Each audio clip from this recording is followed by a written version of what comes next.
हरे कृष्ण। तो अभी तक हमने जितने भी 20 दिन के दौरान जो हमारा जो अभ्यास था, जो कि प्रातःकालीन समय में कुछ ऐसे वस्तुओं पे हम चर्चा करते थे जो कि हमारे दिन भर में हमारे चेतना को विकास करने के लिए सहायक बनते थे।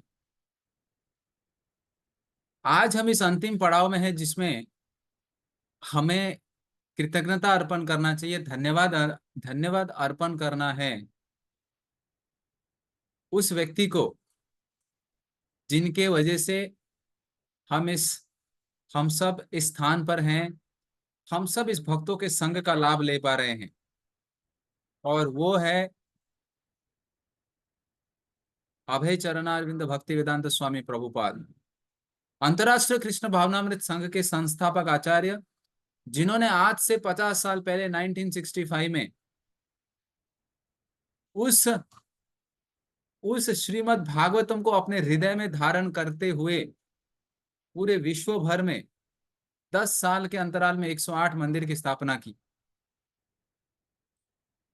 और ऐसे संतों के त्याग के कारण हमें आज के डेट में घर बैठे हुए ये ये संघ का लाभ मिल रहा है, निशुल्क, बिना किसी परिश्रम किए। हमारे घर पे बस हमको सिर्फ ऑन करना है, मोबाइल ऑन करना है, और यूट्यूब के माध्यम से, जूम के माध्यम से हम इसको श्रवण कर पा रहे हैं।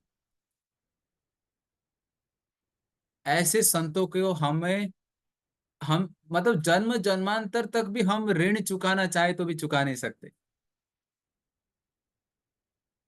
श्रीमान राधा गोपीनाथ प्रभु, जो कि हमारे इस्कॉन इस्कॉन चौपाटी के एक वरिष्ठ भक्त, उन्होंने एक बहुत सुंदर, एक कृतज्ञता पूर्वक एक एक पोयम लिखा है।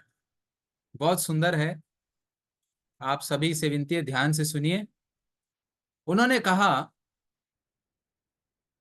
कि प्रभुपाद जी ने जो जो अनमोल रत्न दिया है हम सबको, क्या है? बोले क्या संघर्ष किया उन्होंने। 6 लाइन में बहुत सुंदर लिखते हैं, बोलते हैं, एक नाव प्रभुपाद ने लेकर, एक नाव, नाव यानी कि बोट, बोलते एक नाव प्रभुपाद ने लेकर, एक नाव प्रभुपाद ने प्रदान किया, एक नाव की महिमा गाकर एक नाव से बचा लिया, एक नाव का आश्रय देकर सभी जीवों का उद्धार किया, और धन्यवाद प्रभुपाद आपका सबका बेड़ा पार किया। कितना सुंदर कविता लिखते हैं। लेकिन इसमें जो नाव नाव जो आता है, एक नाव प्रभुपाद ने लेकर, यानी प्रभुपाद जी जो भारत से अमेरिका की तरफ जो गए, ऐसे कोई फ्लाइट में टिकट में निकाल कर, या तो ऐसे परमानेंट यानी कि कंफर्म टिकट लेकर नहीं गए, वो जलदूत में गए। जलदूत यानी क्या? आप ये समझ सकते हैं कि पैसेंजर गाड़ी हो या तो माल गाड़ी हो, हम में से कोई तो विचार भी नहीं कर सकता कि हम मालगाड़ी में प्रवास करें। अरे उसकी तो छोड़ो, कंफर्म टिकट, हमको तो थर्ड एसी, टू एसी, उसके अलावा तो हम प्रवास भी नहीं कर पाते। लेकिन प्रभुपाद ने क्या किया, 38 दिन का प्रवास ले में जाकर, बोले क्या, एक नाव प्रभुपाद ने लेकर, ये नाव जलदूत नामक जो नाव था, जिसमें 38 दिन के प्रवास में श्रीमद् भागवतम को लेकर विदेशों में गए। किसी व्यक्ति ने प्रभुपाद को एक बार पूछा, अरे प्रभुपाद जी, आप इतने आ, विदेशों में जाकर क्या करेंगे क्या? और ये श्रीमद् भागवतम ये क्या है? ये पुस्तक साधारण पुस्तक है ना, उसको लेकर करेंगे क्या? और भगवान यदि अपने आप में सक्षम है तो ये भागवतम अपने आप करेंगे। बोले नहीं, भागवतम अपने आप नहीं जा सकता, भागवतम अपने आप नहीं जा सकता, मैं एक माध्यम बन के जा रहा हूं। देखिए कितनी नम्रता है। ऐसे नहीं बोल रहे कि मैं पूरे विश्व भर में इसका प्रचार करने जा रहा हूं, नहीं। नम्रता पूर्वक मैं ये श्रीमद् भागवतम का दास बनकर, मेरे गुरु की आज्ञा जो है, जो अंग्रेजी भाषा में पूरे विश्व भर में इसका प्रचार करना है, उस आज्ञा को हृदय में धारण करते हुए ऐसे महान संत पूरे विश्व भर में भ्रमण किए। बोले दूसरा क्या, एक नाव प्रभुपाद ने प्रदान किया। पहले लाइन का नाव का अर्थ क्या था, बोट। दूसरे लाइन में नाव का अर्थ क्या है, बोले बुक भागवत। ये जो ग्रंथ उन्होंने प्रदान किया, प्रामाणिक रूप से हर एक श्लोक का, देखिए संस्कृत श्लोक तो हम समझ नहीं सकते, मॉडर्न एजुकेशन ऐसा है, उसका एक एक शब्द का तोड़ करके उसको भावार्थ और शब्दार्थ और तात्पर्य ऐसे स्पष्टीकरण से ये जो ग्रंथ हमें प्रदान किया प्रभुपाद ने। फिर तीसरा लाइन क्या बोलते हैं, एक नाव की महिमा गाकर। बोले वो कौन सा नाव, बोले हमारा ये शरीर, ये नाव है, ये बोट है जिसमें ये जीवात्मा बैठा हुआ है। हाँ? निर्देहम आद्यम सुलभम सुदुर्लभम। ये जो ये जो मनुष्य शरीर है, ये शरीर को नाव के साथ तुलना किया गया है, और ये सुलभम सुदुर्लभम। ब्रह्मांड भ्रमिते को न भाग्यवान जीव, गुरु कृष्ण प्रसादे पाई भक्ति लता बीज। पूरे ब्रह्मांड में फिरते फिरते फिरते फिरते जब भाग्य का उदय होता है, तब ये नाव को किस प्रकार से उपयोग करना है उसके बारे में हमें संतों से कुछ सुनने के लिए अवसर प्रदान होता है। तो क्या बोलते हैं, शास्त्रों के माध्यम से ये नाव के बारे में, इसकी महिमा हम सुने, एक नाव की महिमा गाकर पूरे विश्व भर में बताए कि मनुष्य जीवन कितना दुर्लभ है, किस प्रकार से इसका उपयोग करना है, इसकी महिमा उन्होंने पूरे विश्व भर में फैलाया। बोले चौथा लाइन, एक नाव से बचा लिया। बोले वो कौन सा नाव, बोले वो नाव है ये मन। ये मन जो जन्म जन्मांतर से हमें जन्म मृत्यु जरा व्याधि के चक्कर में फंसा रहा है, 84 लाख योनियों में फंसा रहा है कि ये भौतिक संसार में अच्छा है, यहीं पे रहो,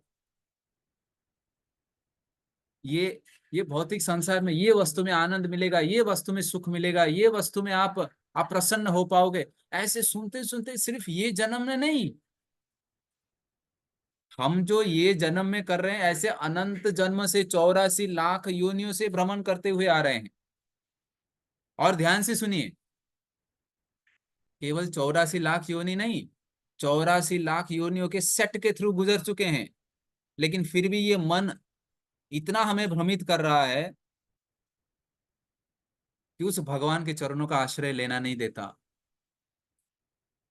लेकिन ग्रंथों का सहारा लेकर, ग्रंथों का आश्रय लेकर, संतों का आश्रय लेकर जब ये मन को और बुद्धि को जब हम ट्रेनिंग देते हैं, तब जाकर ये रास्ते में आता है। विचार कीजिए, जन्म जन्मांतर से फिरता हुआ गाड़ी, भ्रमण करता हुआ ये जीवात्मा इस स्तर पर आकर पहुंचा है, जिसमें कितने बड़े भाग्य की बात है।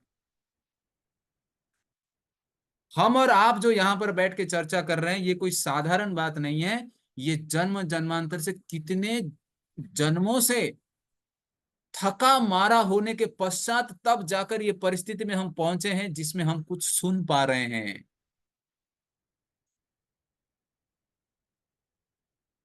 एक नाव से बचा लिया, ये मन जो भ्रमित कर रहा था जन्म जन्मांतर से, प्रभुपाद आपने बचा लिया। फिर क्या बोलते हैं, बोलते एक नाव का आश्रय देकर। अरे ये कौन सा नाव है, हाँ, एक नाव का आश्रय देकर सभी जीवों का उद्धार किया। बोलते ये कौन सा नाव है, बोलते भक्ति रूपी नाव।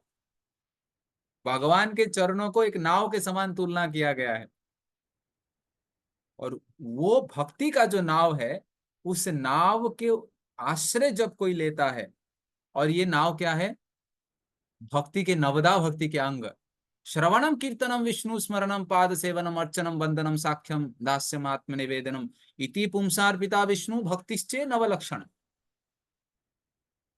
नवदा भक्ति के माध्यम से ये जो नाव जो प्रदान किया है, एक नाव का आश्रय देकर सभी जीवों का उद्धार किया। कैसे? सभी जीवों को आमंत्रित किया जाता है कि अंतरराष्ट्रीय कृष्ण भावनामृत संघ गोवर्धन इको विलेज की तरफ से आइए, इस नौका में बैठिए। इस नौका में बैठना यानी कि ऐसा ऐसा नहीं है कि आपको कहीं पे एक नौका दिखेगा वहां पर जाके टिकट निकाल के बैठना है। नौका यानी कि क्या? ये भक्तों का संग। ये भक्तों का संग, जहां कहीं भी आप रहे, जहां कहीं भी हम और आप रहे, बस हमेशा चेतना हो कि ये नौका का टिकट मुझे दिया गया है। ये 18 दिन गीतासार के माध्यम से, ये 21 दिन प्रैक्टिस के माध्यम से हमें टिकट प्रदान किया गया है। मूल्यवान वस्तु को कभी खोया नहीं जाता। मूल्यवान वस्तु को कभी खोया नहीं जाता। ये जो माला है आप सभी के पास, ये मूल्यवान वस्तु है। उतना ही नहीं, जिस प्रकार से एक माँ का बच्चा जो है, कभी भी वो एक क्षण के लिए भी नहीं भूल सकती कि यानी कि उसके उस माँ के सिस्टम में ऐसा है ही नहीं कि मेरे बच्चे के बारे में एक सेकंड भी बिना चिंतन किए रह पाए। उस स्तर पर हमारा चिंतन होना चाहिए कि मुझे ये जो टिकट मिला है, ये कोई साधारण साधारण नहीं है। जन्म जन्मांतर से घूमते घूमते घूमते घूमते थका मारा आते आने के बाद ये जीवात्मा को ये मिला है। उसके पश्चात कैसे ये अमूल्य रत्न को भूल जाए? ये नौका में बैठने का मौका दिया गया है, बस बैठे रहना है। डिस्ट्रैक्शन बहुत आएंगे बाहर से। बाहर से कोई चॉकलेट देगा, बोले ये ले लो। बाहर से कोई बोलेगा अरे ये नौका चल रहा है कि नहीं पता नहीं, मालूम नहीं। बोले ये सब डिस्ट्रैक्शन से सावधान। कुछ भी हो जाए, ये नौका के अंदर बैठे रहना है। एक नाव का आश्रय देकर सभी जीवों का उद्धार किया। और लास्ट में बोलते धन्यवाद, धन्यवाद प्रभुपाद आपका, सबका बेड़ा पार किया। 70 साल की उम्र में कौन है ऐसा व्यक्ति जो संघर्ष करके दूसरों के लिए करना चाहता है? एक बार एक पार्क में, गार्डन में, दो दो वरिष्ठ ज्येष्ठ नागरिक बैठे हुए थे और चर्चा कर रहे थे। तो एक ज्येष्ठ नागरिक दूसरे ज्येष्ठ नागरिक को बता रहे थे, यानी 70 75 80 साल की उम्र में बता रहे थे कि पता है मेरे जीवन की सफलता क्या है? बोल रहे हैं कि मैं बिना छड़ी के बाथरूम जाता हूं, मुझे कोई छड़ी का सहारा नहीं लेना पड़ता। वृद्ध अवस्था में हम और आप हमारे जीवन की सफलता उससे तुलना चाहते हैं कि हम अच्छी तरह से चल पाते हैं, अच्छी तरह से खा पाते हैं, मेरा पचन हो जाता है, मुझे नींद अच्छी आती है, मुझे दवाई नहीं लेना पड़ता है, इत्यादि इत्यादि। देखिए 70 साल की उम्र में कैसा वृद्ध व्यक्ति पूरे विश्व भर में भारत की संस्कृति को फैलाया। ये है भारत की संस्कृति में शक्ति और भक्ति में शक्ति। प्रभुपाद के ऐसे ऐसे अनेक ऐसे त्याग हैं जिनके हम आजीवन ऋणी हैं। तो फिर से हम रिपीट करना चाहेंगे। एक नाव प्रभुपाद ने लेकर, जो कि जलदूत रूपी नाव को लेकर, एक नाव प्रभुपाद ने प्रदान किया। क्या प्रदान किया? बोले भागवतम और गीता। एक नाव की महिमा गाकर ये मनुष्य जीवन को किस प्रकार से सफल बनाना है, इसका उन्होंने ज्ञान दिया। एक नाव से बचा लिया। कैसे? ये जो मन, जो अनियंत्रित मन जो भटकाते रहता है, इससे बचाया। एक नाव का आश्रय देकर सभी जीवों का उद्धार किया। कौन सा? भक्ति रूपी नाव। Prabhupada has created a home where in the entire world can stay. उन्होंने एक ऐसा घर बनाया, एक ऐसा नाव बनाया जिसमें विश्व भर के सभी लोग उस नाव में बैठ सकते हैं। ऐसा कोई नाव आपको दिखेगा नहीं इस संसार में। और फ्री में टिकट। एक नाव का आश्रय देकर सभी जीवों का उद्धार किया। धन्यवाद प्रभुपाद आपका, सबका बेड़ा पार किया। बोलिए श्रील प्रभुपाद की जय। पुनः एक बार आप सभी भक्तों को बहुत बहुत धन्यवाद, जिन्होंने ये 21 दिन के दौरान हमने आ, आ, इस इस मेडिटेशंस पर चर्चा किए हैं। यदि आप में से किसी का मिस हो गया होगा तो यूट्यूब चैनल में सारे रिकॉर्डिंग हमने सेव करके रखे हैं। जब भी आपको लगे उसको आप सुन सकते हैं, श्रवण कर सकते हैं। हरे कृष्णा। पुनः एक बार आप सभी को बहुत बहुत धन्यवाद। हम आप सभी को आमंत्रित करना चाहते हैं कि गोवर्धन इको विलेज में, गोवर्धन इको विलेज जो है आप सभी का घर है, जिसके दरवाजे 365 दिन 24 घंटा आप सभी के लिए खुला है। तो कृपा करके इस घर में प्रवेश करें। पूरे विश्व भर में सभी सभी को हम आमंत्रित करते हैं कि ये जो नौका बनाया गया है, इस नौका के ऊपर बैठ जाइए और इस नौका में बार बार इसका आस्वादन लीजिए, इसका फैसिलिटीज को टेस्ट करिए। पूरे विश्व में सभी को हम आमंत्रित करते हैं कि कृपा करके आइए और इस गोवर्धन इको विलेज के जो वृंदावन धाम जो बनाया गया, इसका लाभ लीजिए। हरे कृष्णा।